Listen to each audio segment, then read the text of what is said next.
વંદે ગુજરાત.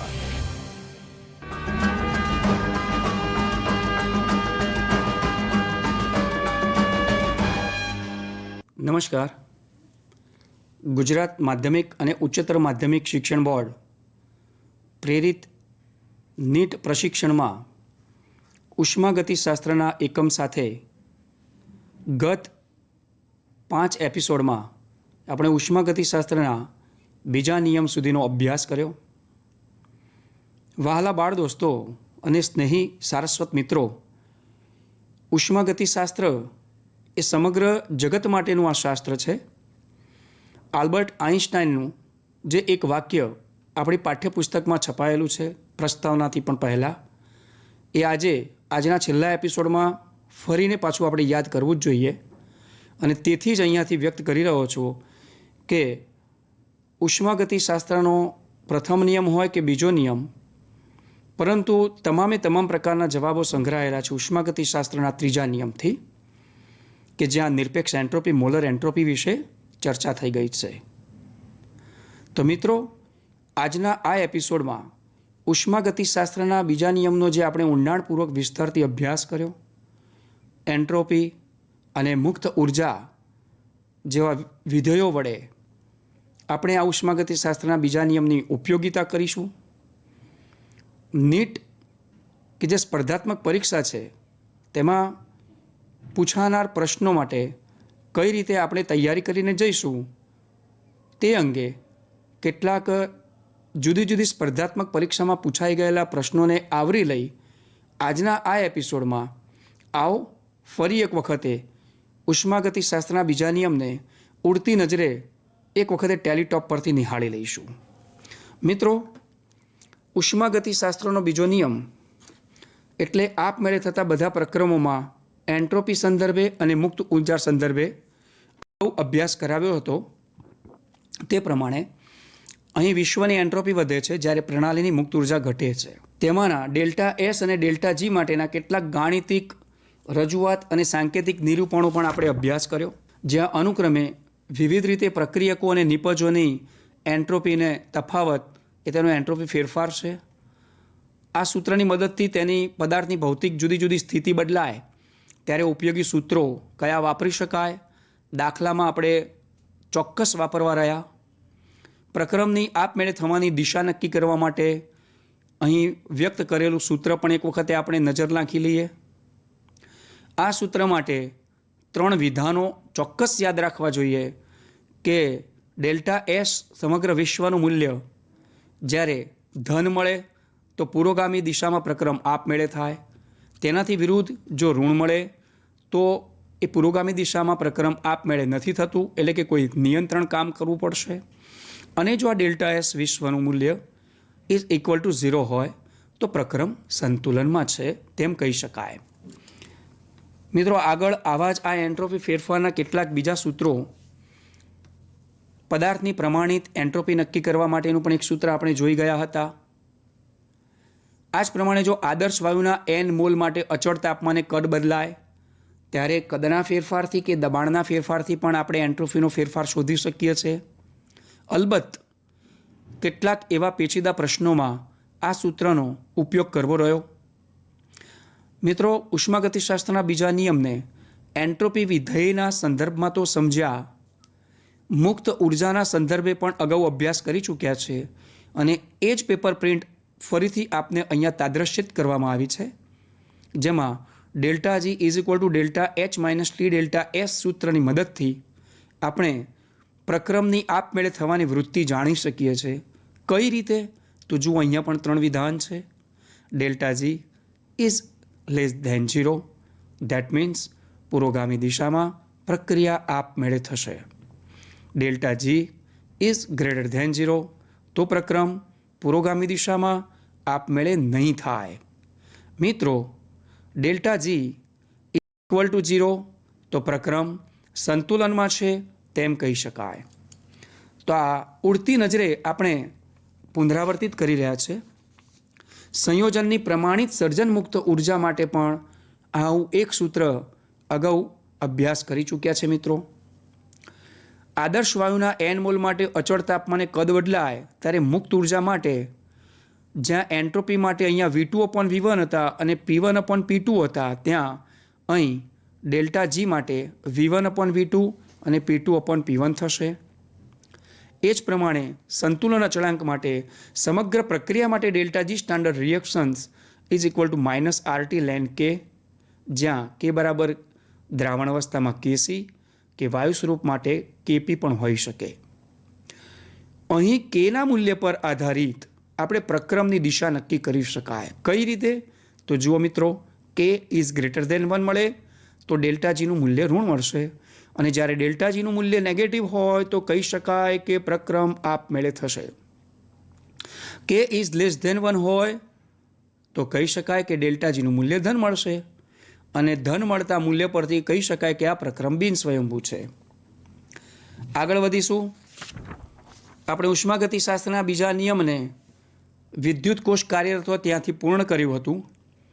તો આવા તમામ પ્રકારના સૂત્રોની મદદથી છેલ્લે જ્યારે કાર્ય સંદર્ભે ઉષ્માગતિશાસ્ત્રના બીજા નિયમનો ઉપયોગ આવે ત્યારે delta G standard reaction is equal to -NF E standard cell.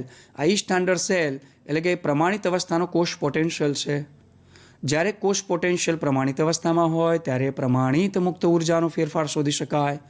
મિત્રો, જ્યારે કોષ પ્રમાણિત અવસ્થામાં નહીં હોય, એટલે કે જ્યારે દ્રાવણની સાંદ્રતા 1 મોલારિટી નહીં હોય, ત્યારે ડેલ્ટા જી ઓન સ્ટાન્ડર્ડ તરીકે વપરાશે. આ તમામ પ્રકારના સૂત્રોનો અભ્યાસ કર્યા પછી આવો મિત્રો આજના આ એપિસોડમાં આ નાનકડું પુનરાવર્તન કરી અને નીટ કનેક્ટેડ એન્ટ્રન્સ એક્ઝામમાં કેવા પ્રકારના પ્રશ્નો પૂછી શકાય એનો અભ્યાસ કરીશું. ઉષ્માગતિશાસ્ત્રના બીજા નિયમ પર આધારિત જ્યારે આપણે અભ્યાસ કરતા હોઈએ ત્યારે આવા કેટલાક પ્રશ્નો ક્યાંક એવું લાગશે કે સાહેબ આ તો બધા લોલીપોપ જેવા ક્વેશ્ચન છે, એટલે કે આ તો 2-5 સેકન્ડમાં જવાબ આપી શકાય એવા છે. તો મિત્રો, અલબત્ત એટલું ચોક્કસ કહી શકાય કે જો તમે 2-5 સેકન્ડમાં જવાબ આપી શકો છો તો તમારી તૈયારી ઘણી સારી છે. બેઝિક કોન્સેપ્ટ તમારી પાસે ઘણો તમે વિસ્તૃત રીતે વિચારી લીધેલો છે, અને તેના પરથી આગળ એક પ્રશ્નની ગોઠવણી એવી રીતે કરેલી છે કે જેમ અભ્યાસમાં આપણે આગળ વધ્યા એમ MCQs પણ એવા છે. અને મિત્રો, આ MCQ એ બધી જ અત્યાર સુધીની સ્પર્ધાત્મક પરીક્ષામાં પૂછાયેલા પ્રશ્નો છે અને આપણે એને સોલ્વ કરી રહ્યા છે. આવો જ એક નંબર પ્રયાસ પાઠ્યપુસ્તક મંડળ દ્વારા પ્રશ્ન બેંકમાં પણ થયેલો છે, સ્વઅધ્યયન પુસ્તિકામાં પણ થયેલો છે. ઇવન ગુજરાત માધ્યમિક અને ઉચ્ચતર માધ્યમિક શિક્ષણ બોર્ડ દ્વારા અગાઉ પ્રકાશિત થઈ ચૂકેલી એક ઝી નીટ એન્ટ્રન્સ એક્ઝામ બાબતની પણ એક પ્રશ્ન બેંકમાં થઈ ચૂકેલો છે. તો અત્યારે તો આપની પાસે સમય એવો જ હશે અને આપ એ જ કરતા હશો કે મેક્ઝિમમ તમે ક્વેશ્ચન સોલ્વ કરતા હશો. તો આવો આજે આપણે હવે સ્ટેપ બાય સ્ટેપ કેટલાક ક્વેશ્ચન્સને સોલ્વ કરીશું. આપમેળે થતા દરેક પ્રક્રમ માટે સાચું શું? જો મિત્રો, સ્વયંભૂ પ્રક્રમ થતું હોય ત્યારે ડેલ્ટા એસ ગ્રેટર દેન 0 હોય અથવા તો ડેલ્ટા જી લેસ દેન 0 હોય. તો અહીંયા આપણે જોઈએ કે અહીં બધામાં ડેલ્ટા એસ માટેનો જ આ કંઈક પ્રશ્ન બનાવેલો છે. તો ખાસ ધ્યાન રાખીને જોવું પડશે કે ડેલ્ટા એસ વિશ્વ એ ગ્રેટર દેન 0 હોવું જોઈએ, પણ અહીંયા ડેલ્ટા એસ વિશ્વ જેવું કંઈ દેખાતું નથી. તો આપણે કઈ રીતે, તો ડેલ્ટા એસ પ્રણાલી અને પર્યાવરણ માઇનસ તો ના હોય, ડેલ્ટા એસ પ્રણાલી અને પર્યાવરણ પ્લસ હોય, સાચી વાત. તો અહીંયા આ વિધાન તો સાવ ખોટું વિકલ્પ છે. અહીંયા બંનેનો સરવાળો એ ગ્રેટર દેન 0, ધેટ મીન્સ આ બંનેનો સરવાળો એટલે ડેલ્ટા એસ વિશ્વ ઇઝ ગ્રેટર દેન 0, તો પ્રક્રમ આપમેળે થાય. આ સાચું છે, પણ આપણે વિકલ્પોને જોઈને વિચારીએ છીએ તો કદાચ એવું બની શકે કે બીજો કોઈ પણ વિકલ્પ સાચો હોઈ શકે. ચલો, ડેલ્ટા એસ પ્રણાલી ઇઝ ગ્રેટર દેન, જો અહીંયા વિશ્વ હોત તો આ વિધાન સાચું આવે. ડેલ્ટા એસ પર્યાવરણ ઇઝ, જો અહીંયા પણ વિશ્વ હોત તો કદાચ આ વિકલ્પ સાચો આવે. આ બધા જ ખોટા વિકલ્પ છે, માત્ર બી વિકલ્પ સાચો છે. Next questions. ઉષ્માગતિકીય વિધેયોના મૂલ્યો મળતા સ્વયંભૂ પ્રક્રમ માટેનો સાચો વિકલ્પ કયો બનશે? મિત્રો, કેટલીક વખતે વાક્યની રીતે પ્રશ્નને ક્યારેક ટ્વિસ્ટ કરવા માટે લાંબો બનાવીએ છીએ. સીધું જ એટલું જ કે સ્વયંભૂ પ્રક્રમ માટે સાચો વિકલ્પ કયો, પણ આમાં બધાએ વિધેયો જે છે ઉષ્માગતિકીય વિધેયો છે માટે જુઓ થોડુંક લાંબુ કરીને આપ્યું છે કે ઉષ્માગતિકીય વિધેયોના મૂલ્યો મળતા સ્વયંભૂ પ્રક્રમ માટે સાચો વિકલ્પ કયો? તો સ્વયંભૂ પ્રક્રમ માટે ડેલ્ટા જીનું મૂલ્ય કાં તો માઇનસ હોય અને કાં તો પ્લસ હોય. હવે જો ડેલ્ટા એસ પ્લસ હોય તો ડેલ્ટા એચ પણ પ્લસ હોય ને, તો જ ડેલ્ટા જી માઇનસ બનશે, કારણ કે delta G is equal to delta H minus T delta S. એ આપણે સૂત્રનો અભ્યાસ કરી ચૂક્યા છે. એટલે જો ડેલ્ટા એસ પ્લસ હશે તો ડેલ્ટા એચ પ્લસ હશે અને ડેલ્ટા જી માઇનસ હશે. આનો મતલબ હવે આપણે વિકલ્પ ચકાસવો રહ્યો. તો વિકલ્પ ચકાસીએ. T delta S is greater than delta H, જ્યાં ડેલ્ટા એચ અને ડેલ્ટા એસના ધન મૂલ્યો. જો ડેલ્ટા એચ અને ડેલ્ટા એસના ધન મૂલ્યો છે, સાચી વાત, પણ સામે T delta S is greater than delta H. હા, તો આ વાત પણ સાચી. આનો મતલબ આ વિકલ્પ સાચો છે, કારણ કે delta G is equal to delta H minus T delta એસમાં ડેલ્ટા જીનું ઋણ મૂલ્ય હશે તો ટી ડેલ્ટા એસનું મૂલ્ય ડેલ્ટા એચ કરતાં મોટું જ હોય ને, કારણ કે આપણું સૂત્ર જ એવું કહે છે. અને પાછા બંને મૂલ્યો ધન હોય અહીંયા, તો આનો મતલબ કે આનું મૂલ્ય વધારે જ હોય, કારણ કે તાપમાન એની સાથે ગુણાયેલું છે. એટલે આપણો આ વિકલ્પ સાચો છે. Next questions. કઈ જોડ સ્વયંભૂ પ્રક્રમ દર્શાવે છે? હવે આમાં માત્ર જોડ શોધવાની છે કે ઉષ્મા શોષક પ્રક્રિયા હોય અને અવ્યવસ્થામાં વધારો થાય, ઉષ્મા શોષક પ્રક્રિયાઓ અને અવ્યવસ્થામાં ઘટાડો થાય. હવે આ જનરલી ક્યારેક એવું થાય વિદ્યાર્થીઓને કે આ પ્રક્રિયાના પ્રકારો આપ્યા છે ઉષ્માગતિકી રીતે, કે શોષક અને ક્ષેપક, અને અહીંયા અવ્યવસ્થા, એનો મતલબ સીધો બીજો નિયમ અને ઉષ્માગતિશાસ્ત્રની પ્રક્રિયાઓ. તો જુઓ મિત્રો, એની હિન્ટ હું આ રીતે આપી શકું કે સ્વયંભૂ પ્રક્રમમાં ડેલ્ટા જી નેગેટિવ હોય. ઓકે, ખ્યાલ આવ્યો ને? ડેલ્ટા જી તો નેગેટિવ જ હોય, તો આનો મતલબ એ થયો કે ડેલ્ટા એચ પણ નેગેટિવ થશે. એટલે કે ઉષ્માક્ષેપક અને ડેલ્ટા જી એ માઇનસ તો છે જ, એટલે કે નેગેટિવ તો આવ્યું. ડેલ્ટા જી નેગેટિવ આવે એટલે પ્રક્રમ આપમેળે થાય, એટલે કે ડેલ્ટા જી નેગેટિવ થાય, આપમેળે થાય, તો એનો મતલબ અવ્યવસ્થામાં વધારો થાય. અને પાછું અહીંયા ડેલ્ટા એચ માઇનસ એટલે કે નેગેટિવ પણ છે. હવે તમને એમ થશે કે સાહેબ એ કેવી રીતે ખબર પડી? તો જુઓ મિત્રો, ડેલ્ટા જી નેગેટિવ કેમ કીધું? કારણ કે સ્વયંભૂ પ્રક્રમ છે. જો અહીંયા કઈ જોડ સ્વયંભૂ પ્રક્રમ માટે સાચી હોય દર્શાવવાની છે. તો સ્વયંભૂ પ્રક્રમ હોય તો ડેલ્ટા જી નેગેટિવ હોય. જો એ નેગેટિવ હોય તો એનો મતલબ ડેલ્ટા એચ પણ નેગેટિવ. ડેલ્ટા એચ નેગેટિવ હોય તો એન્થાલ્પી ફેરફાર નેગેટિવ ક્યારે આવે? ઉષ્માક્ષેપક પ્રક્રિયામાં. તો આપણે બે શબ્દો શોધવાના, ઉષ્માક્ષેપક પ્રક્રિયા અને અવ્યવસ્થામાં વધારો. શોધી નાખો. ઉષ્માક્ષેપક પ્રક્રિયા આ બે છે જુઓ, અને અવ્યવસ્થામાં વધારો, આ અવ્યવસ્થામાં વધારો અહીંયા આવ્યો જુઓ, બરાબર? તો ઉષ્માક્ષેપક પ્રક્રિયા અને અવ્યવસ્થામાં વધારો છે ને મિત્રો. આવી જોડ શોધવાની હશે ત્યારે થોડોક સમય લઈ લે એવા પ્રશ્નો હોય છે. તો આપણા માટે આ વિકલ્પ સાચો આવ્યો, સી, ઉષ્માક્ષેપક પ્રક્રિયા અને અવ્યવસ્થામાં વધારો. Next questions. નીચેનામાંથી કઈ પરિસ્થિતિમાં પ્રક્રમ કોઈ પણ તાપમાને શક્ય બનશે? હવે જો મિત્રો, ઉષ્માગતિશાસ્ત્રનો બીજો નિયમ જ ચાલે છે અને પાછું એમ કહેવામાં આવે છે કે નીચેનામાંથી કઈ પરિસ્થિતિમાં પ્રક્રમ કોઈ પણ તાપમાને શક્ય બનશે. તો આ બધી પરિસ્થિતિ બતાવેલી છે. તો હવે delta G is equal to delta H minus T delta S, એટલે તાપમાન ટી જે છે એ તો અચળ છે, છતાં પણ કોઈ પણ તાપમાને શક્ય બનશે એવું આપણે બતાવવું હોય તો શું? તો એના માટે ડેલ્ટા એચ અને ડેલ્ટા એસના મૂલ્યો જે છે એ પ્લસ અને માઇનસ, દેટ મીન્સ પોઝિટિવ અને નેગેટિવ લીધેલા છે. તો આપણે એને ચકાસવા રહ્યા. આના માટે એક જ વસ્તુ થાય કે દરેક વિકલ્પોને ચકાસવા પડશે. ચલો આપણે ચકાસીએ છીએ. Delta H negative, delta H positive. હા, આ વાત સાચી થાય કે નીચેનામાંથી કઈ પરિસ્થિતિમાં પ્રક્રમ કોઈ પણ તાપમાને શક્ય બનશે? તો delta G is equal to delta H minus T delta એસમાં કોઈ પણ તાપમાન મૂકો તો ડેલ્ટા એચ માઇનસ અને ડેલ્ટા એસ પ્લસ. આ વિકલ્પ સાચો છે. છતાં પણ આપણે આગળ જોઈએ ડેલ્ટા એસ નેગેટિવ અને ડેલ્ટા એસ નેગેટિવ. ના, આ તો શક્ય જ નથી ને. Delta H positive, delta S positive. ના, આ બંને પોઝિટિવ તો ના હોય, કારણ કે જો આ પોઝિટિવ હોય તો ડેલ્ટા જી નેગેટિવ થાય, અને ડેલ્ટા જી નેગેટિવ થાય તો એનો મતલબ ડેલ્ટા એચ નેગેટિવ થયો છે. ઉપરોક્ત એક પણ નહીં. આ તો વસ્તુ ખોટી છે. આ ક્યારેક આવું બને છે, બધાય વિકલ્પ સાચા પડતા હોય આના સિવાયના, એટલે બધા આવે તો અહીંયા આપે કે ઉપરોક્ત તમામ, અને ક્યારેક એવું હોય કે કઈ વિકલ્પ સાચો ના હોય. છોકરાની બુદ્ધિમત્તા ક્ષમતા તપાસવા માટેનો પ્રશ્ન કર્યો હોય અને પછી એ લખ્યો કે એક પણ નહીં, એટલે બધા વિકલ્પ પાછા પછી છોકરાએ આ વિકલ્પ અહીંયા પસંદ કરવો પડે. પણ અત્યારે આપણા પ્રશ્નમાં એવું નથી બનતું, આ નથી. આપણો સાચો જવાબ આ બને છે, એટલે કે એ વિકલ્પ સાચો છે. Next questions.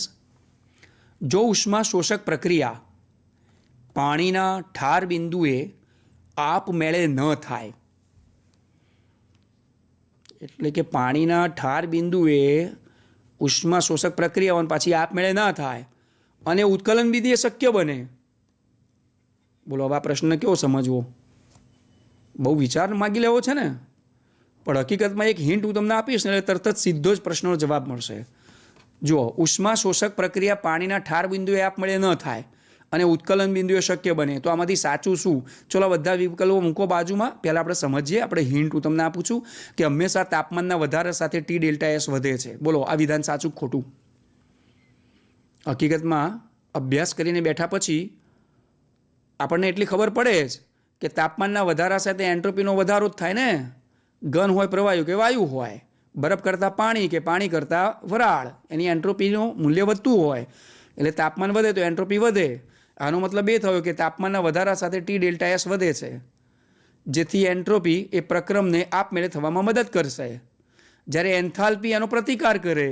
કારણ કે સ્વાભાવિક છે કે ડેલ્ટા એસ અને ડેલ્ટા જી બંને વચ્ચે તો વ્યસ્ત છે ને. ડેલ્ટા એસ ગ્રેટર દેન 0 હોય ત્યારે ડેલ્ટા જી લેસ દેન 0 હોય અને ડેલ્ટા જી જે છે એ ડેલ્ટા એચને છે.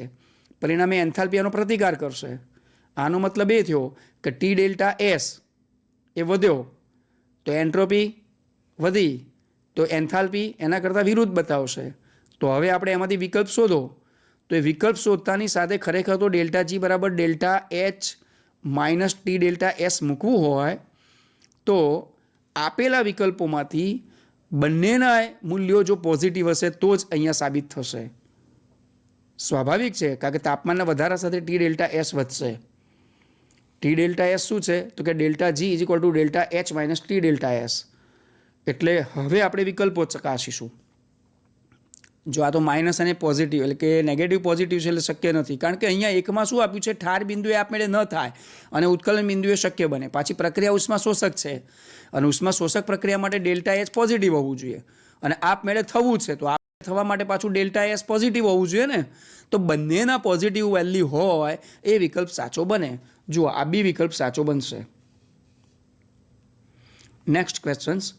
બરફના 1 મોલ જેટલો જથ્થો 0°C તાપમાને પાણીમાં પરિવર્તિત થાય ત્યારે થતો એન્ટ્રોપી ફેરફાર જૂલ પ્રતિ મોલ પ્રતિ કેલ્વિનમાં કેટલો થાય? જુઓ, બરફના 1 મોલ જેટલો જથ્થો આપેલો છે, પાછું 0°C તાપમાને પાણીમાં પરિવર્તિત થાય. કેટલી ધીમા વેગથી ચાલનારી આ પ્રક્રિયા હશે? કેમ? ઉષ્મા ગતિકીય પ્રતિવર્તી પ્રક્રમની રીતે કહી શકાય. ચલો આપણે આ રકમને આગળ વધારીશું કે 0°C તાપમાને પાણીમાં પરિવર્તિત થાય ત્યારે થતો એન્ટ્રોપી ફેરફાર એ આ એકમમાં કેટલો થાય? હવે એના માટે એક વેલ્યુ આપ્યું છે કે બરફમાંથી પાણીમાં પરિવર્તન દરમિયાન 0°C તાપમાને થતો એન્થાલ્પી ફેરફાર 6 કિલોજૂલ પ્રતિ મોલ છે. તો આના માટે આપણે સીધી ફોર્મ્યુલા મૂકવાની જે અત્યાર સુધીમાં ભણ્યા હતા. એ delta S is equal to delta H upon T. તો ચલો ડેલ્ટા એચ કેટલું આપ્યું છે? તો કે 6 કિલોજૂલ પ્રતિ મોલ. ચલો એનું જૂલમાં ફેરવી નાખો તો કે 6 માંથી 6000 થઈ ગયા. તો ડેલ્ટા એચનું મૂલ્ય 6000. તાપમાન કેટલું? તો કે 0°C. એને કેલ્વિનમાં ફેરવી દો તો કેટલું મળ્યું? તો કે 273. તો 6000 ભાગ્યા 273 કરો. સાદી ગણતરી કરતાની સાથે 21.98 જૂલ પ્રતિ મોલ પ્રતિ કેલ્વિન એનો સાચો જવાબ. હવે જે આ વિકલ્પ બનતો હોય એનો સાચો જવાબ. તો 21.98 જુઓ ડી વિકલ્પમાં સાચો આવે છે. તો આ રીતે આપણે ફોર્મ્યુલા બેઝ આ બધા જો જનરલી વિદ્યાર્થી મિત્રો તમને ખાસ કહી દઈએ અહીંયાથી કે જ્યારે પણ ઉષ્માગતિશાસ્ત્રના પ્રથમ નિયમ અને બીજા નિયમનો ઉપયોગ કરીશું ને ત્યારે ફોર્મ્યુલા બેઝ આપણે ન્યુમેરિકલ્સ બનતા હોય છે. અને આ ન્યુમેરિકલ્સ માટે અહીંયાથી જે તમને કેટલાક સૂત્રો આપેલા છે, કેટલાક એવા પણ સૂત્રો આપેલા છે જે ટેકનિકલ છે, જે ટેકનિક કહેવાય, તો એનો પણ આપ ઉપયોગ કરી શકો છો. એટલે સ્વાભાવિક છે કે જો કદાચ આવા પ્રકરણમાંથી તમને થિયોરિટિકલ બેઝ કરતાં જો એને ન્યુમેરિકલ બેઝ ઉપર તમને આપવામાં આવશે તો તમારા માટે ખરેખર સરળતા રહેશે. પછી એવું નથી કે જેનું ગણિત કાચું છે એને કદાચ આ ન્યુમેરિકલ નહીં ફાવે, એવું નથી. તમે બસ આ ફોર્મ્યુલાસ તૈયાર રાખો ફોર્મ્યુલા તૈયાર કરીને પછી આ અહીંયાથી જે સમજાવવામાં આવે છે કે આ રકમને અમે સમજાવી, તો એ પ્રમાણે તમે ઝડપથી રકમ સમજો ત્યાં, અને 1 મિનિટમાં આ બધું જ ઘટના પૂરી કરવાની છે બ્લેક બબલ સાથે OMR શીટમાં. સમજ્યા? ચલો નેક્સ્ટ ક્વેશ્ચન્સનો આપણે અભ્યાસ કરીશું. Br2 liquid plus Cl2 gas, it's reversible process twice BrCl gas. આ પ્રક્રિયા માટે એન્થાલ્પી અને એન્ટ્રોપી ફેરફાર અનુક્રમે જો આપેલા મૂલ્યો છે 30 કિલો જૂલ પ્રતિ મોલ અને 105 કિલો જૂલ પ્રતિ મોલ હોય તો કયા તાપમાને પ્રક્રિયા સંતુલનમાં રહેશે? હવે જુઓ મિત્રો, આમાં તાપમાન શોધવાનું છે. આપણને બંનેના ફેરફારો આપી દીધા છે, એન્થાલ્પી ફેરફાર અને એન્ટ્રોપી ફેરફાર, પણ એ બંને માટે હવે આપણે તાપમાન શોધવાનું છે. તો આપણે સૂત્ર જ મૂકવાનું છે. મેં હમણાં જ કીધું કે આપણી ફોર્મ્યુલા તૈયાર હોવી જોઈએ. તો delta G equal to delta H minus T delta Sમાં આપણે Tને સબ્જેક્ટ બનાવવાનો છે. તો પહેલાં ડેલ્ટા G શું લઈશું? તો કે delta G is equal two 0 હોય તો જ પ્રક્રમ સંતુલનમાં હોય ને. કારણ કે અહીંયા શું માગ્યું છે કે પ્રક્રિયા સંતુલનમાં રહેશે કયા તાપમાને. તો ચલો સંતુલનમાં રહેવા માટે પહેલાં ડેલ્ટા G 0 લઈ લો. તો આનો મતલબ આ 0 લઈ લીધું, તો delta H minus T delta S રહ્યું. હવે આમાં Tને આપણે સૂત્રનો કરતા બનાવવાનો. તો હવે આ ફોર્મ્યુલા બેઝ શું થયું? તો T is equal to delta H upon delta S. તો ડેલ્ટા H અને ડેલ્ટા Sના સૂત્રોની અંદર કિંમતો મૂકી દો. તો આપણે આ કિંમતો મૂકી જુઓ, આપેલી જ છે ને કિંમતો, એ મૂકી દીધી છે. બસ આગળ એની ગણતરી કરી નાખીએ.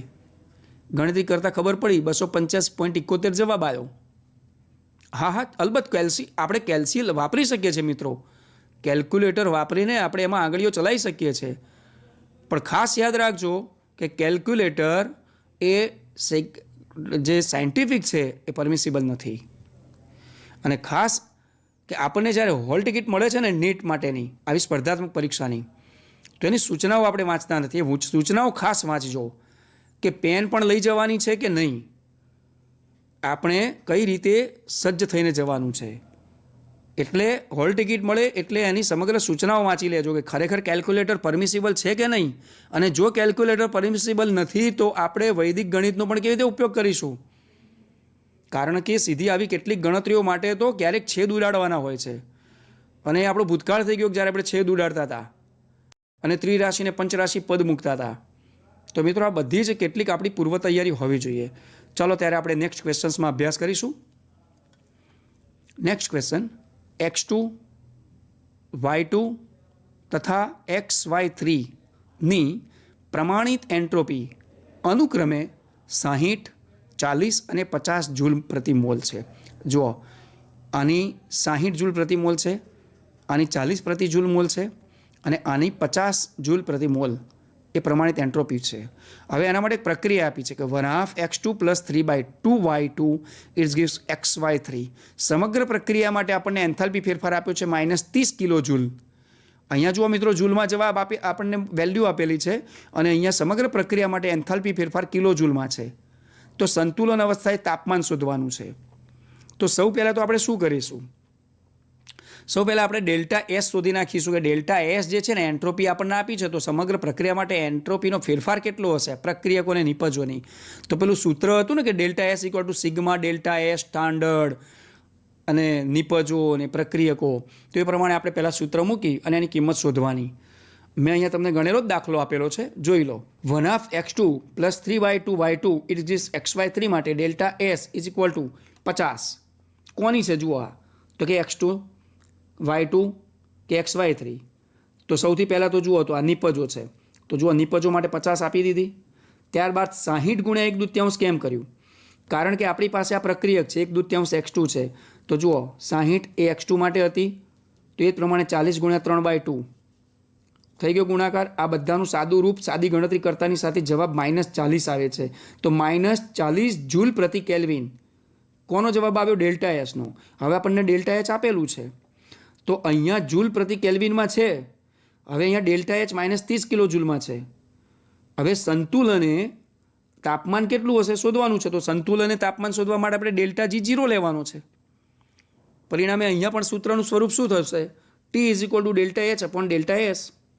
તો ડેલ્ટા H જે છે 30, એની જગ્યાએ આપણે એને 30,000 બનાવીશું, કારણ કે કિલો જૂલમાંથી જૂલમાં ફેરવીશું એટલે છેદ ઉડાડવામાં સરળતા રહેશે.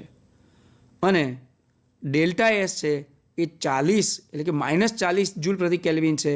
એ પણ આપણે એમનું એમ રાખ્યું, કારણ કે સૂત્રનો કરતા બનાવ્યો છે એટલે અહીંયા -30,000 જૂલ ભાગ્યા 40 આનો જવાબ આવશે 750 કેલ્વિન તાપમાન છે. આ તાપમાન તો 750 કેલ્વિન હશે. આપણો સાચો જવાબ છે બી જવાબ આપણો વિકલ્પ સાચો બને છે.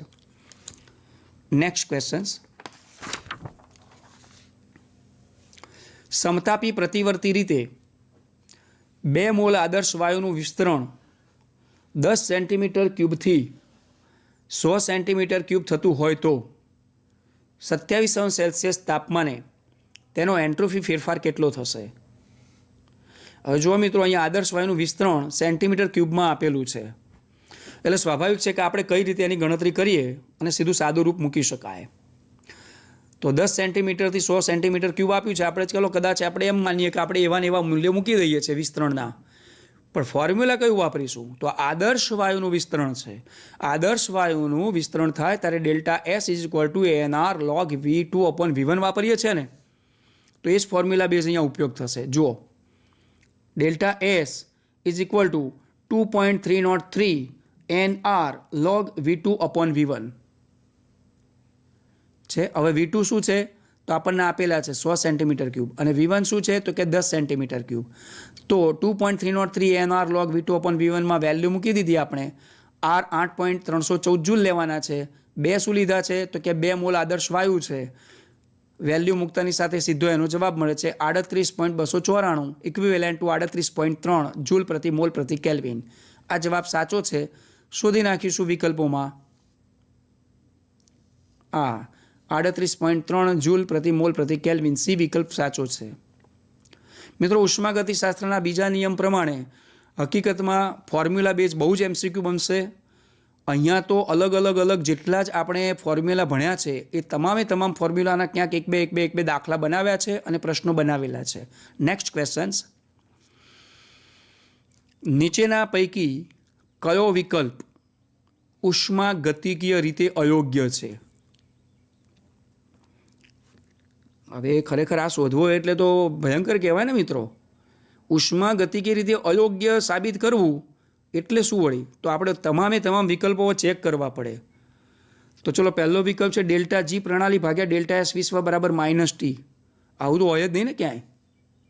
ચલો, બીજો, સમતાપી પ્રક્રમ માટે W એટલે કે કાર્ય જે છે રિવર્સેબલમાં એ -NRT ln V/VI એટલે કે અંતિમ અવસ્થામાંથી પ્રારંભિક અવસ્થામાં બાદ થાય તો એના માટેનું કાર્ય આદર્શ વાયુનું શૂન્યાકાશમાં આપમેળે વિસ્તરણ થાય ત્યારે W બરાબર 0 હોય, એટલે આ વસ્તુ ખોટી જાય છે. K is equal to E raised to minus delta G standard upon RT. હવે આ સંતુલન અચળાંક છે અને એના માટે આપણે log E base 10 વાળી વાત કરીએ તો ડેલ્ટા G સ્ટાન્ડર્ડ અને એને એક્સપોનન્ટ તરીકે લઈએ તો આ વસ્તુ તદ્દન ખોટી છે. આ અયોગ્ય જ કહેવાય. તો આ બધું અયોગ્ય છે. હકીકતમાં તો આને જ્યારે સાદા સ્વરૂપમાં ફેરવીએ તો આ તમામ વસ્તુઓ તો ખરેખર સાચી સાબિત થઈ ને, કારણ કે ડેલ્ટા જી પ્રણાલી ભાગ્યા ડેલ્ટા એસ વિશ્વ એટલે -T આવ્યું. સમતાપી પ્રક્રમ માટે પણ આ હકીકતમાં તો કાર્ય માટે સાચું આવે. એટલે પહેલી દ્રષ્ટિએ મિત્રો જોશો ને તો મેં તમને જેમ સમજાવ્યું ને પ્રથમ દ્રષ્ટિએ એવું તમને પણ થશે, પણ હકીકતમાં બધું જ યોગ્ય આવતું જાય છે. હજુ એક વિકલ્પ છે, આપણે ચકાસીએ. ln K is equal to delta S standard -T delta S standard upon RT. હવે આ વસ્તુ ડેલ્ટા જી બરાબર લખી શકાય કે ડેલ્ટા જી બરાબર delta H -T delta S standard. Okay, બરાબર. હવે જ્યારે ડેલ્ટા જીનો RT ln K સાથે સંબંધ બાંધીએ તો એ પાછો વ્યસ્ત થઈ જાય છે. અહીંયા જુઓ, આનો મતલબ શું થયો કે આ વિકલ્પ માટે આપણે હિન્ટ લઈએ. આ બધા વિકલ્પો માટે હિન્ટની કોઈ જરૂરિયાત નથી, કારણ કે આ તો સીધું સાબિત થતું હતું કે આ તો બધું આમાં યોગ્યતા જણાય છે. પણ આ વિકલ્પ આપણા માટે ક્યાંક અયોગ્ય હોય એવું લાગી આવે છે. કેમ લાગી આવે છે? કારણ કે આમાં કંઈક ધન મૂલ્ય દર્શાવે છે. જુઓ, હવે આપણે એને પ્રમાણિત અવસ્થા છે ને અહીંયા બધી, તો પ્રમાણિત અવસ્થાથી ચકાસીએ. Delta G standard is equal to delta S standard -T delta S સ્ટાન્ડર્ડનું સૂત્ર મૂકીએ તો શું થશે? એક આ સૂત્ર મૂકીએ અને એક આ જ ડેલ્ટા જી સ્ટાન્ડર્ડનું -RT ln K મૂકીએ. તો આનો મતલબ એ થયો કે -RT ln K કિંમત મૂકી દીધી ડેલ્ટા જી સ્ટાન્ડર્ડની, આ ડેલ્ટા જી સ્ટાન્ડર્ડની એ અહીંયા કિંમત મૂકી દીધી, અને delta H standard -T delta H એમનો એમ રાખ્યો. હવે આપણે આ ln K એટલે કે પ્રાકૃતિક લઘુગુણકના સંતુલન અચળાંકને સૂત્રનો કરતા બનાવ્યો તો આપણી ફોર્મ્યુલા કેવી થઈ ગઈ? Delta H standard -T delta H standard upon RT. હવે આ તો ધન મૂલ્ય આવ્યું. આની બરાબરમાં જ્યારે અહીંયા મૂક્યું અને સબ્જેક્ટ બનાવ્યો તો આ ધન મૂલ્ય આવ્યું. આ ધન મૂલ્ય તો અયોગ્ય કહેવાય, તો માઇનસમાં આવે ને. કારણ કે બંને સૂત્રોની સરખામણી કરીએ છીએ. બંને સૂત્રોની સરખામણી કરીએ ત્યારે સબ્જેક્ટ તરીકે જો આપણે સંતુલન અચળાંક બનાવીએ તો આ વસ્તુ ખોટી જાય છે, અયોગ્ય થાય છે. એટલે આ ગણતરી પરથી હું તમને સ્પષ્ટ એમ કહી શક્યો કે અહીં ધન મૂલ્ય જે દર્શાવેલ છે તે અયોગ્ય છે. એટલે આપણો ખરેખર જે વિકલ્પ મારી દ્રષ્ટિએ અહીંયા અત્યારે હું તમને ફોકસિંગ કરતો હતો એ સાચું છે કે આ ઉષ્માગતિકી રીતે અયોગ્ય છે. જો મિત્રો આવા કેટલાક પ્રશ્નોમાં બધા ચકાસવાના થશે અને પછી જ્યારે એની ચકાસણી કરીને ગણતરીમાં મૂકવાનું થશે, વળી પાછું સાચો વિકલ્પ પસંદ કરીને એને OMRમાં બબલ્સ કરવાનું થશે, એટલે ઓછામાં ઓછી તમારી કદાચ 1.5 થી 2 મિનિટ લઈ લેશે. હવે આપણી પાસે 45 પ્રશ્નો છે, પાછી પ્રત્યેક માટે મિનિટ પણ આપણને આપેલી છે, 1 મિનિટ છે, અને એ પ્રમાણે આપણા માર્ક્સ છે. તો 1 મિનિટમાં એક પ્રશ્ન તમે સોલ્વ કરવા જાઓ 4 માર્ક્સનો, તો સાહેબ તમે તો એમ કીધું કે આવા પ્રશ્નોમાં 1.5-2 મિનિટ જાય, 3 મિનિટ જાય. તો મિત્રો કેટલાક પ્રશ્નો એવા હશે કે જે માત્ર 10-15 સેકન્ડમાં સોલ્વ કરી નાખ્યા હશે. એટલે એના માટે પછી વધારે વિચારીને ખુશ થઈને થોડોક સમય ફાળવી નાખ્યો કે આમ તેમ ડાફેરિયા મારે એવું નહીં કરવાનું. સમયનો સદુપયોગ કરવાનો છે નીટ માટે. તો ચલો નેક્સ્ટ ક્વેશ્ચન જોઈશું.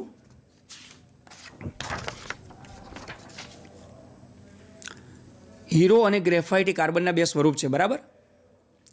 હવે અહીંયા પ્રશ્ન એવો બન્યો છે કે હીરા અને ગ્રેફાઇટની 298 કેલ્વિન તાપમાને ઘનતા 3.31 અને 2.25 ગ્રામ સેન્ટીમીટર ક્યુબ છે.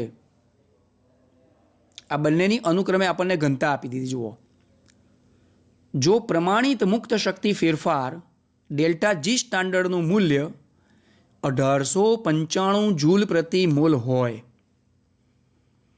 હવે આમાં આ આખી પ્રક્રિયા જે આપવાની છે અને આપી છે હીરો અને ગ્રેફાઇટ અને એમની ઘનતા માટે, તો જો પ્રમાણિત મુક્ત શક્તિ ફેરફાર ડેલ્ટા જી સ્ટાન્ડર્ડનું મૂલ્ય 1895 જૂલ પ્રતિ મોલ આપેલું છે, ત્યારે 298 કેલ્વિન તાપમાને ગ્રેફાઇટનું હીરામાં પરિવર્તન થતું હોય તો એ પ્રક્રિયા દરમિયાનમાં દબાણ કેટલું હશે. આવા દાખલા ખરેખર આપણે આપણી ટેક્સ્યુઅસ પ્રમાણે જોયેલા જ નથી. કઈ રીતે આપણે સોલ્વ કરી શકાય? અહીંયા તો દબાણ બાબતમાં આવ્યું. તો મિત્રો ખરેખર ફોર્મ્યુલા બેઝ ક્વેશ્ચન છે પાછો આ. તો ફોર્મ્યુલા બેઝ ક્વેશ્ચન્સ પ્રમાણે આપણે સોલ્વ કરીશું. જો અહીંયા મેં સોલ્વ કરેલો છે કે delta G is equal to -W તો છે જ. હવે તમને એમ થશે સાહેબ આ વળી ક્યાંથી આવી રીતનું ઉઠાવી લાવ્યા, આ તો પેલું વિદ્યુત કાર્ય છે. ડોન્ટ વરી મિત્રો, ને તો delta G is equal to -W, that means the work. હવે આપણે યાંત્રિક કાર્ય બાબતમાં જુઓ તો હવે કેટલાક મારા સારસ્વત મિત્રો, કદાચ વિદ્યાર્થી મિત્રો, આપને એમ લાગશે કે નાયક સાહેબ તમે ક્યાંથી ક્યાં જોડો છો? ડેલ્ટા જીને તમે વિદ્યુત કાર્ય સાથે સાંકળો છો અને વળી પાછો અહીંયા P ડેલ્ટા વી લો છો. તો ચોક્કસ અલબત્ત કહી શકાય, કારણ કે મુક્ત ઉર્જાના ફેરફારને દબાણ અને કદ સાથે આપણે પાઠ્યપુસ્તકમાં અભ્યાસ કરાવ્યો છે, કરેલો છે. ડેલ્ટા જી અને ડેલ્ટા એસના અચળ કદે કે દબાણે આપણે સૂત્રો ભણેલા છે. અને અચળ કદે કે અચળ દબાણે, ધેટ મીન્સ કદના કે દબાણના ફેરફારનું કાર્ય એ યાંત્રિક કાર્ય છે. ને યાંત્રિક કાર્ય that means P delta V થશે મિત્રો. માટે હું તમને એમ કહું છું કે W is equal to P delta V લેવાય. હવે એ જ W એટલે કે જે work, that means at the delta G, તો delta G is equal to -W લઈશું. જો ફરી ટેલીટોપમાં delta G is equal to -W માં W ને P ડેલ્ટા વી તરીકે આપણે સ્વીકારો. ચાલો, તો થયેલા કાર્ય મુજબ હવે આપણે ડેલ્ટા વી શોધવાનું છે. તો ડેલ્ટા વી શોધવા માટે આપણે શું કરીશું? કદનો ફેરફાર છે તો અહીં તો આપણને ઘનતા આપી છે પાછી હીરો અને ગ્રેફાઇટની. હવે ઘનતા આપી છે તો એનો મતલબ દળ જે છે, દળ એ આપણી પાસે હોવું જોઈએ. તો આપણે જાણીએ છીએ કે હીરો અને ગ્રેફાઇટ બંને કાર્બનના 2 સ્વરૂપ છે. બંનેના કાર્બનના દળ તો શું થશે? 12 ગ્રામ. તો જોઈ લો અહીંયા મિત્રો, 12 ગ્રામ ભાગ્યા 3.31 કોનું છે? હીરો. વળી પાછું 12 ગ્રામ ભાગ્યા 2.25 કોની છે ઘનતા? ગ્રેફાઇટ. તો અહીંયા જ્યારે V2 - V1 કરવાનું થશે ત્યારે આપણે delta V is equal to આ સૂત્રની અંદર કિંમતો, આખું સૂત્ર નથી મિત્રો, પરંતુ આપણે ધોરણ 11થી ભણતા આવ્યા છે. અરે હું તો એમ કહું છું કે આપણે ધોરણ 8, 9, 10ના સામાન્ય એવા વિજ્ઞાનથી પણ ભણતા આવેલા છે કે ઘનતા આપેલી હોય ત્યારે આપણે ક્યાંક દળ શોધવું હોય, કદ શોધવું હોય તો કદ શોધી શકાય છે. અને એ જ અહીંયા પ્રયત્ન છે કે આ બંને વેલ્યુને આપણે શોધી નાખી. હવે એને ગુણ્યા 10⁻³ જોઈ લો. હવે એને આપણે આ કદ લીટરમાં ડિફરન્શિયલ્સ કરીએ છીએ. તો આપણી આવેલી જે બેઝિક ફોર્મ્યુલા પ્રમાણે સિમ્પ્લિફિકેશન આપીશું તો આ બંનેનો ભાગાકાર અને પછી તેનો તફાવતની વેલ્યુ આપણે આટલી લાવ્યા. આ 10⁻³ નીચે ઉતાર્યા, આ બંનેની વેલ્યુ -1.91 આવી, તો -1.91 ગુણ્યા 10⁻³ લીટર. હવે એમ થશે કે આ ડેલ્ટા વી શું બતાવે છે? તો જુઓ, અમે બાજુમાં અહીંયા છે મિત્રો, બહુ સરસ દાખલો છે મિત્રો. ખરેખર આપ નોટ અને પેન લઈને બેઠેલા હોય તો નોંધી લેશો. ડેલ્ટા વી એ ગ્રેફાઇટમાંથી હીરામાં જ્યારે પરિવર્તન દરમિયાન થતા આણ્વીય કદમાં ફેરફાર હોય એ નોંધેલો છે. સ્પર્ધાત્મક પરીક્ષામાં પૂછાયેલા પ્રશ્નોમાંનો એક આ પ્રશ્ન છે મિત્રો. આપણા દાખલાની ગણતરીને આગળ વધારીએ.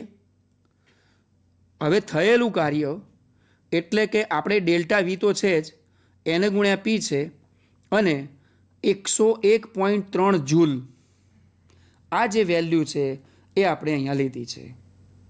કેમ? કારણ કે પી ડેલ્ટા વીમાં થયેલ કાર્ય મુજબ આપણે મૂકવાની છે આ વેલ્યુ. હવે જ્યારે એને પીને સબ્જેક્ટ તરીકે બનાવ્યો, આપણે આપેલા થયેલ કાર્ય મુજબ પી ડેલ્ટા વીથી સબ્જેક્ટ પ્રમાણે આપણે બતાવીએ છીએ. કારણ કે અહીંયા લીટરમાંથી જ્યારે આપણે જૂલમાં ફેરવવાનું છે ત્યારે તમામ વેલ્યુ મૂકી દીધી આપણે, અને એમાંથી આ પીને સૂત્રનો કરતા બનાવ્યો. તો પીને સૂત્રનો કરતા બનાવ્યો તો અહીંયા શું થયું? હવે આપણને એક વેલ્યુ આપેલી છે મુક્ત શક્તિનો ફેરફાર ડેલ્ટા જી. તો જો 1895 જૂલ પ્રતિ મોલ, અને આવેલી જે આ ટોટલી વેલ્યુ છે, આ અને આની ગણતરી થયેલ કાર્ય તો આપણી પાસે શું હતું? જે તમને આપવામાં આવેલું હતું, અને અહીંયા ભાગાકારમાં જશે આ બંને વેલ્યુ. તો આ ટોટલી આટલી વેલ્યુનો સાદું રૂપ આપતાની સાથે ભાગાકાર ગુણાકાર કરતાં 9794 બાર જવાબ આવ્યો. શાનો જવાબ છે? તો કે આ દબાણનો જવાબ છે. હવે આ જે દબાણનો જવાબ આટલો અહીંયા આવ્યો તો એનો મતલબ આટલા બાર છે. હવે એ જેટલા વાતાવરણ એટલે કે બાર આવ્યું તેને ગુણ્યા 10⁵ ગુણ્યા 1.013 પાસ્કલ. હવે આવું કેમ કરવું પડ્યું? કારણ કે ખરેખર આપણે ન કરે, જો બારમાં શોધવાનું હોત તો આપણી પાસે આટલા બાર આવ્યા. પણ વિકલ્પ જુઓ, ક્યાંય પણ બારમાં આપેલું કોઈ વેલ્યુ નથી. તો એનો મતલબ પાસ્કલમાં શોધવું પડશે. પાસ્કલમાં શોધવા માટે તમારે બારમાંથી પાસ્કલમાં રૂપાંતર કરવું પડે. બારમાંથી પાસ્કલમાં રૂપાંતર કરવા માટે આપણે 10⁵ને 1.013 પાસ્કલ વડે ગુણી નાખ્યા. એટલે આપણી જે વેલ્યુ હતી એ વેલ્યુ પ્રમાણે આ ટોટલી જે પણ જવાબ છે એ 9.92 ગુણ્યા 10⁸ પાસ્કલમાં જવાબ આવ્યો. હવે આ જવાબની આપણે વિકલ્પોમાં સરખામણી કરો. 9.92 ગુણ્યા 10⁵ નથી આવતો, 9.92 ગુણ્યા 10⁸, 9.92 ગુણ્યા 10⁸. આ જે સાચો જવાબ છે મિત્રો. ખરેખર આપણી માનસિક જે છે એની ખરેખર ચકાસણી કરી નાખે એવા કેટલાક પ્રકારના દાખલા હોય છે.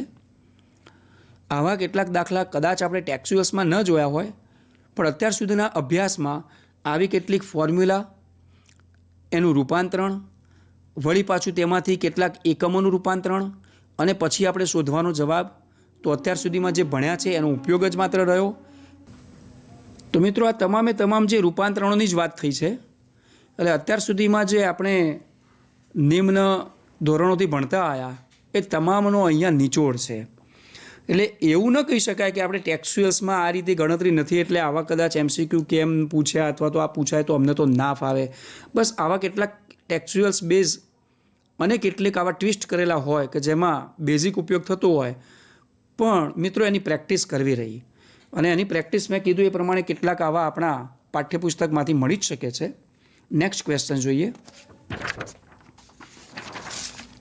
Al2O3ના વિઘટન માટે 500°C તાપમાને ગિબ્સની મુક્ત ઉર્જા કિલો જૂલ નીચે મુજબ છે. જો મિત્રો, Al2O3નું વિઘટન બતાવ્યું છે, 2/3 મોલ લીધેલા છે ને એનું વિઘટન થયું એટલે એલ્યુમિનિયમ 4/3 ભાગનું મળ્યું છે અને ઓક્સિજન છૂટું પડ્યું. એ દરમિયાનમાં તેની મુક્ત ઉર્જામાં થતો ફેરફાર +966 કિલો જૂલ પ્રતિ મોલ છે. Al2O3ના વિદ્યુત વિભાજનથી રિડક્શન માટે જરૂરી વીજ સ્થિતિમાનનો તફાવત જણાવો. જો મિત્રો, ઉષ્માગતિશાસ્ત્રના બીજા નિયમનો વિદ્યુત કાર્ય સાથે સંબંધ દર્શાવો.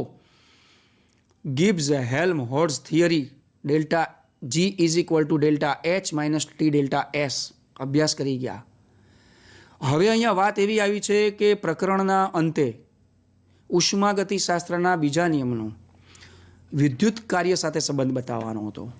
તો પેલી ફોર્મ્યુલા આપણને યાદ આવી, delta G standard is equal to minus NFE standard cell.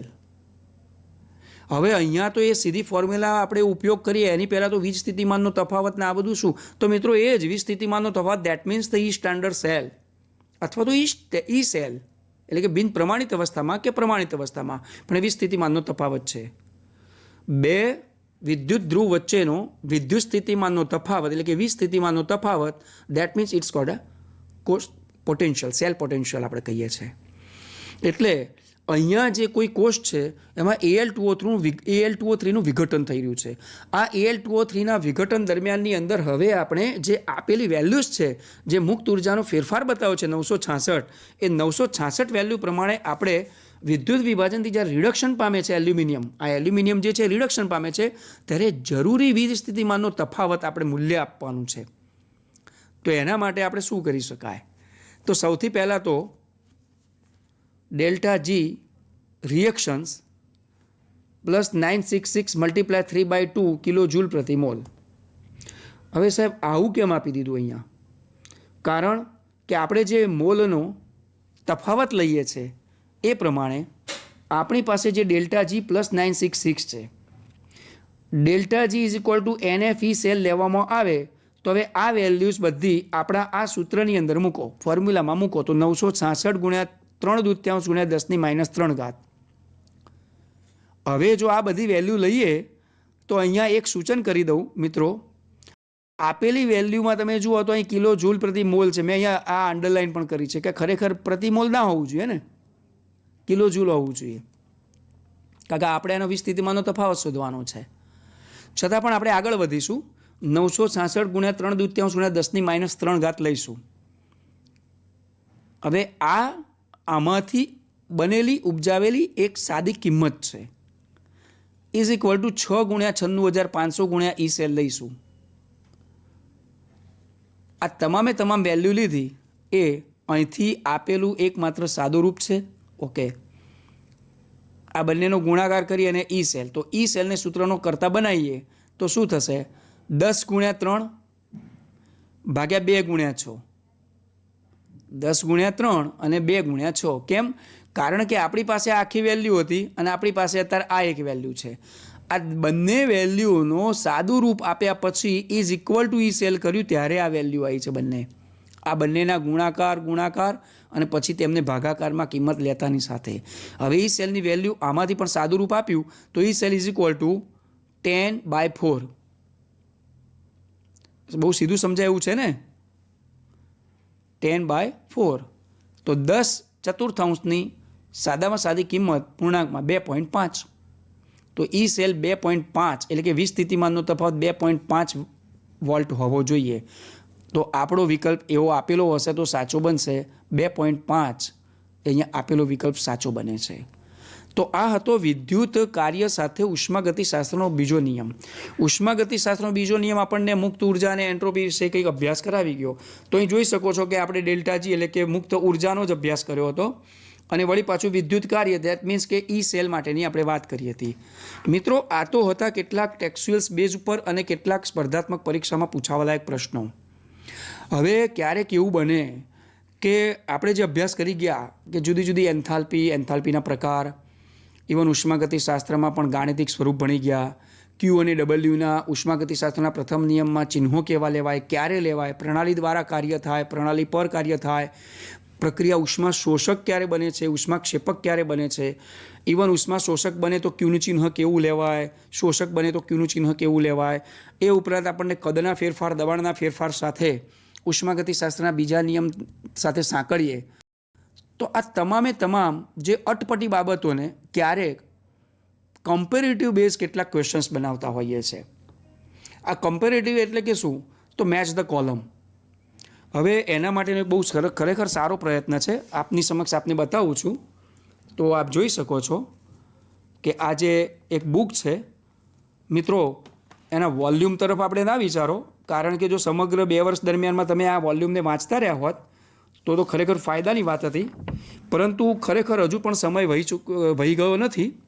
આ પ્રશ્ન બેંકનો અભ્યાસ કરી જ શકાય, કારણ કે આ આપણા પાઠ્યપુસ્તક મંડળ દ્વારા આપ જોઈ શકો છો ટેલિટોપથી કે આ આપણા પાઠ્યપુસ્તક મંડળ દ્વારા પ્રકાશિત થયેલું પુસ્તક, અને એમાંના કેટલાક એવા અટપટા MCQs કે જેમાં દરેક પ્રકરણોનો અભ્યાસ થતો હોય છે. હવે એવા કેટલાક આપણા ઉષ્માગતિશાસ્ત્ર બાબતમાં પણ તમને જો હું પ્રશ્નો બતાવું તો મેચ ધ કોલમ જે મેં તમને હમણાં કીધું એ પ્રમાણે મેચ ધ કોલમના પણ પ્રશ્નો અહીંયા અમે આપને બતાવીએ તો જુઓ આવા પ્રકારના ક્યારેક પ્રશ્નો પૂછી શકાય. એક પ્રશ્ન એવો આપેલો છે કે કોલમ 1 અને 2 ને એકબીજાની સાથે સાંકળવાનું છે. કોમ્પિટિટિવ એક્ઝામ માટેની જ આ માન્ય એક પ્રકાશિત થયેલી ટેક્સ્ટબુક જ કહી શકાય, કારણ કે ગુજરાત રાજ્ય શાળા પાઠ્યપુસ્તક મંડળ દ્વારા પ્રકાશિત થયેલી છે. એટલે આ સ્તરેથી અહીંયાથી પ્રદર્શિત કરતાં ખરેખર ગર્વની લાગણી જ થવી જોઈએ. જો આ પ્રશ્નમાં કોલમ 1 અને કોલમ 2 બંનેમાં એકબીજાની સાથે સાંકળવાનું છે તો સૈદ્ધાંતિક સર્જન એન્થાલ્પી કે પ્રાયોગિક સર્જન એન્થાલ્પી, પછી બીજું લખ્યું છે પ્રક્રિયકોની બંધન એન્થાલ્પી કે નિપજોની બંધન એન્થાલ્પી. જો હમણાં આપણે ઉષ્માગતિશાસ્ત્રના પ્રથમ નિયમની વાત કરીએ કે જુદા જુદા એન્થાલ્પીના ફેરફાર, એ ઉપરાંત CP ડેલ્ટા ટી અને CV ડેલ્ટા ટી. હવે આ બાજુ કોલમ 2ની સાથે આપણે મેચ કરવાનું છે કે કોની સાથે મેચ થાય. તો પહેલાં તો આપણે કમ્પેરિટિવ કયા શબ્દોનો કોની સાથે આપણે કઈ રીતે આપણે એને મેચ કરીએ છીએ તે આપણે જોવું જરૂરી છે. તો ચાલો આપણે પહેલા નંબરનું જે કોલમ 1નું વિધાન છે સૈદ્ધાંતિક સર્જન એન્થાલ્પી, આમાંથી કોની સાથે એને, તો સૈદ્ધાંતિક અને પ્રાયોગિક સર્જન એન્થાલ્પીના તફાવતને શું કહેવાય? હંમેશા સૈદ્ધાંતિક અને પ્રાયોગિકનો તફાવત થાય તો સંસ્પંદનીય આવે ને. જેમ કે આપણે બેન્ઝીનમાં પણ ભણ્યા હતા કે સૈદ્ધાંતિક હાઇડ્રોજનીકરણ ઉષ્માનું મૂલ્ય અને પ્રાયોગિક રીતે હાઇડ્રોજનીકરણ ઉષ્માના મૂલ્યમાં તફાવત હોય અને કંઈક ઉષ્મા છુપાયેલી રહી તેમાં, તો એને આપણે સંસ્પંદન ઉર્જા કીધી. તો એવી રીતે ક્યાંક અહીંયા આ બંને જે છે એ બંને વચ્ચેનો ક્યાંક તફાવત જે છે એ સંસ્પંદનીય ઉર્જા બતાવે. તો આપણે 1 નંબરને Qની સાથે સાંકળી શકાય. આનો મતલબ કે આપણે આને આની સાથે સાંકળી લઈએ. ઓકે, ચાલો ત્યારે હવે બીજું પ્રક્રિયકોની બંધન એન્થાલ્પી અને નિપજોની બંધન એન્થાલ્પી છે. તો પ્રક્રિયકોની બંધન એન્થાલ્પી અને નિપજોની બંધન એન્થાલ્પીનો તફાવત શું છે? આમાં પણ આ બંને વચ્ચેનો તફાવત આવ્યો હતો. તો પ્રક્રિયકોની બંધન એન્થાલ્પી એટલે કે બોન્ડ એન્થાલ્પી અને અહીંયા નિપજોની બોન્ડ એન્થાલ્પીનો બંનેની વચ્ચેનો તફાવતને તો પ્રક્રિયા ઉષ્મા કહેવાય. ચલો ભાઈ આપણે આને પણ સાંકળી લઈએ આની સાથે P. તો કોલમ 1નું પહેલું વિધાન કોલમ 2ના Q સાથે સંકળવામાં આવે છે. કોલમ નંબર 1નું બીજું વિધાન જોડ P સાથે સાંકળવામાં આવે છે. જો આપણે આ સાચી જોડ બનાવતા જઈએ છીએ પછી આપણે સાચા જવાબની ચર્ચા કરીએ. હકીકતમાં સાચા જવાબની અત્યારે તારવણી કરી રહ્યા છે. CP ડેલ્ટા ટી, તો એના માટે આપણે શું કહી શકીશું?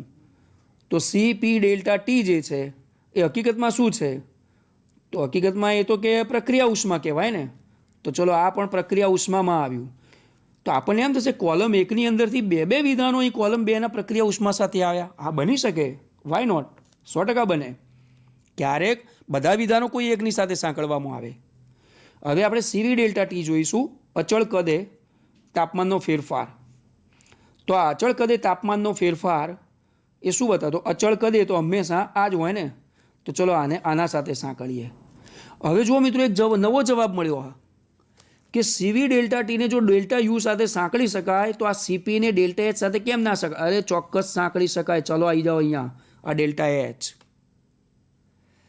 મિત્રો આ તો બધી લીટીઓ થઈ ગઈ. કયો વિકલ્પ કોની સાથે કેવી રીતે ખબર પડે? તમને તો એમ થશે ને. મિત્રો ખરેખર પેચીદા પ્રશ્નો હોય છે આવા. 4 માર્ક કંઈ એમને નથી મળતા.